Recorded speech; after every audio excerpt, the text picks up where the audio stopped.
Shoshilinch xabar. O'zbekistonliklar jiddiy ogohlantirildi. Turkiya va O'zbekiston o'rtasidagi aviaqatnovlar davomida fuqarolar aeroportda boshqa odamlarning yuklarini olmaslikka chaqirildi. Bu haqida O'zbekiston Respublikasining Istanbul shahridagi bosh konsulxonasi xabar berdi.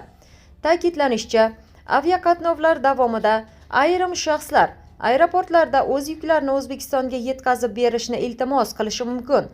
Ular turli bahonalar bilan fuqarolarni, masalan, og'ir kasal qarindoshi borligi yoki yukni jo'natish imkoniyati yo'qligi bilan ishontirishga harakat qiladi.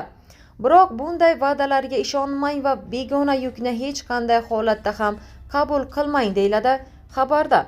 Ma'lum qilinishicha, o'tgan yillarda bir necha O'zbekiston fuqarolari aynan shunday vaziyatlarga tushib qolgan va noqonuniy yuklarni, jumladan narkotik moddalar va soxta hujjatlarni bilmasdan olib o'tganlari uchun hibsga olingan.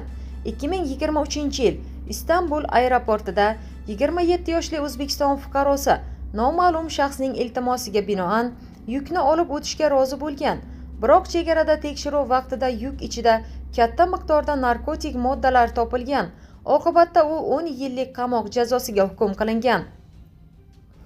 2022-yil Antaliya shahridan Toshkentga qaytayotgan yana bir fuqaro o'ziga notanish kishining yukini olib o'tishga rozi bo'lgan. Yuk tarkibida soxta pasport va noqonuniy hujjatlar borligi aniqlanib, fuqaro bir necha yilga ozodlikdan mahrum etilgan. Begona odamlarning yukini hech qanday holatda qabul qilmang.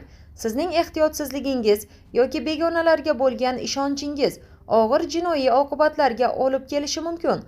Shubhali iltimoslarga aldanmang va o'z xavfsizligingizni himoya qiling, deyiladi xabarda.